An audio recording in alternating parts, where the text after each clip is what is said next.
Assalamualaikum warahmatullahi wabarakatuh. Perkenalkan, nama saya Dr. Heni Yuniati, Magister Kesehatan Masyarakat, Spesialis Gizi Klinik.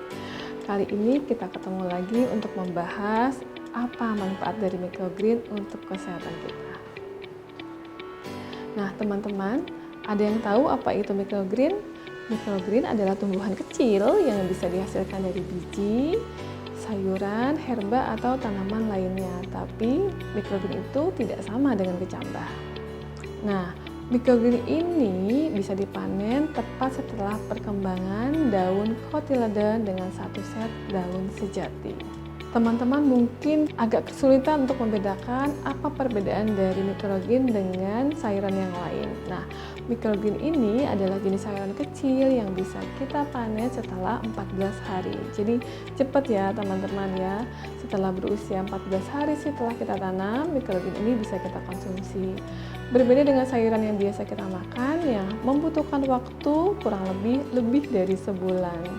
Nah, perbedaan yang lain adalah microgreen ini dia kaya akan vitamin C, vitamin E, dan juga vitamin K. Dan pada pengolahannya ketika kita tanam di media tanam yang kita pilih, microgreen ini sama sekali tidak menggunakan pestisida untuk tumbuh kembangnya. Nah, ini yang menjadi catatan khusus di mana kalau sayuran yang lain sebagian besar menggunakan pestisida dalam tumbuh kembangnya, yang juga artinya ketika kita makan sayuran tersebut, pestisida tersebut dapat terakumulasi di dalam tubuh kita.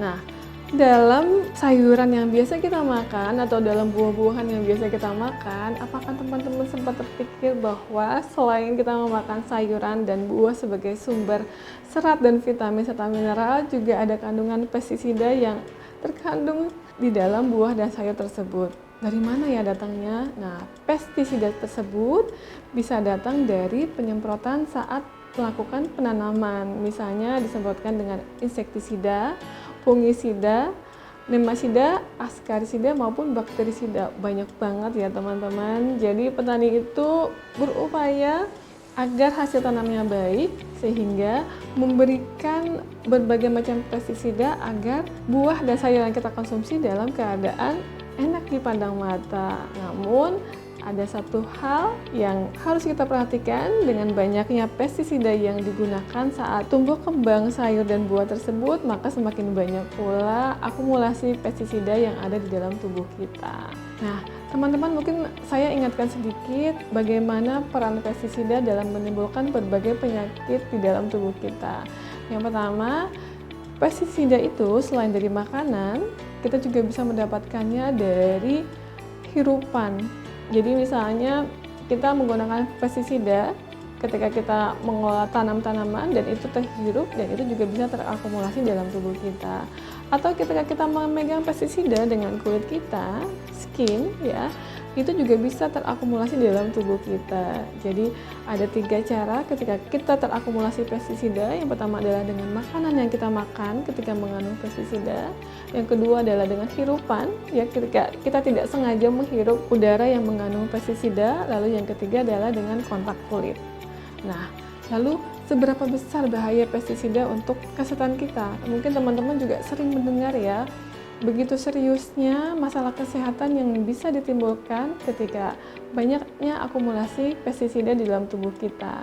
Yang pertama adalah pestisida dapat menimbulkan efek karsinogenik ya, dapat merubah gen kita mudah sekali untuk terkena penyakit kanker, maupun pengaruh negatif yang lain dalam tubuh kita seperti sistem imun kita juga terganggu, sistem respirasi kita terganggu, sistem saraf kita terganggu, sistem reproduksi kita juga terganggu, bahkan mungkin kita akan bisa sulit untuk punya anak, bahkan juga sistem peredaran darah kita terganggu, dan ada juga penyakit yang dapat ditimbulkan karena kelainan darah ini yang diakibatkan oleh pestisida.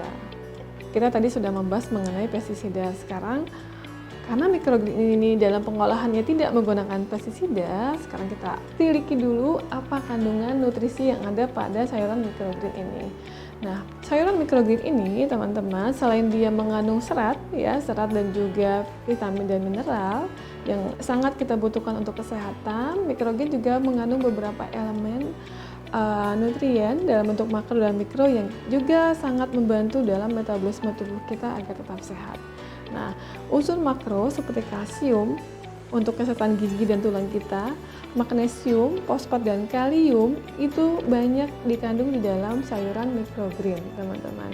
Dan tidak kalah juga dengan unsur makro, unsur mikro juga begitu. Microgreen mengandung unsur mikro seperti zat besi agar kita terhindar dari anemia, zinc, kupron maupun mangan. Dan zat mikro dan zat makro ini sangat penting untuk menjaga kesehatan tubuh kita. Nah, untuk tingkat nutrisinya teman-teman, karena microgreen ini dia sayurannya yang kecil ya, imut namun kaya akan nutrisi. Jadi jika kita bandingkan misalnya dengan 100 gram sayuran microgreen dengan 100 gram sayuran yang biasa kita konsumsi atau biasa kita temui di pasar, maka nilai nutrisi dari microgreen ini dia lebih tinggi 9 kali lipat dibandingkan dengan sayuran biasa yang kita konsumsi sehari-hari. Dan ini sudah ada penelitiannya. Bahkan penelitian lain juga menyebutkan bahwa kandungan nutrisi dari microgreen ini tidak sampai 9 kali lebih, teman-teman.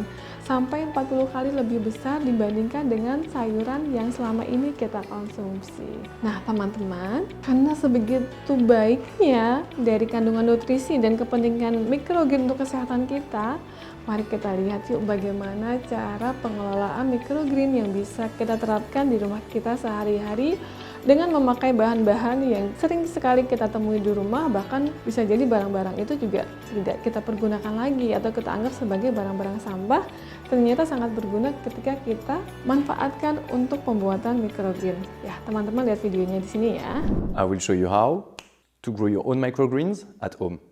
You can reuse a food plastic container, make holes at the bottom, and place it on a lid for water drainage. Fill it with light soil, stamp it, humidify the soil, and add a lot of seeds. Spray again and make sure that the seeds are in contact with the soil. Add a lid on top to place your seeds in the dark. In just a few days, the sprouts will push up the lid. After 3 days, remove the lid and give them some light. You can harvest now just what you need. You can add it in many dishes. It's highly nutritious. Happy growing and green love to you. Save this video to watch it again and share it to educate others. Oke, setelah teman-teman lihat video tadi, jika microgreen sudah bisa tumbuh dan di usia 14 hari kita sudah bisa memanen microgreen ini. Teman-teman bisa menggunakan gunting yang sudah dicuci terlebih dahulu atau pisau yang juga steril atau sudah dicuci terlebih dahulu agar aman, tidak ada kuman yang masuk. Dipotong ya, dipotong di bawah, di atas media tanam yang kita pilih, misalnya tanah, lalu dapat kita konsumsi setelah itu. Nah, apa yang bisa kita makan untuk menemani microgreen yang super sehat ini, teman-teman? Nah, microgreen yang super sehat ini ketika kita sudah menanam dan memanennya bisa kita konsumsi sebagai teman dari asupan kita sehari-hari. Kalau teman-teman pagi-pagi suka makan roti ya, nah microgreen ini bisa dicampurkan di dalam sandwich kita atau roti bakar kita sebagai asupan serat. Ya, sehat ya teman-teman ya. Atau kalau teman-teman biasanya mungkin hobinya makan pecel lele atau ketoprak atau gado-gado, nah microgreen ini juga bisa dijadikan sayuran untuk menambah asupan serat dan vitamin serta mineral di dalam gado-gado atau ketoprak kita dan sangat-sangat sehat.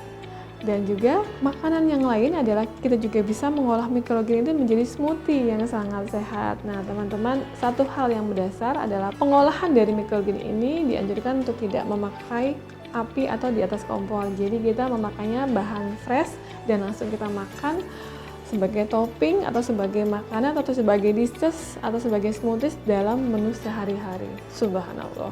Sekian penjelasan dari saya, kurang dan lebihnya saya mohon maaf, semoga bermanfaat buat teman-teman dimanapun berada. Salam sehat.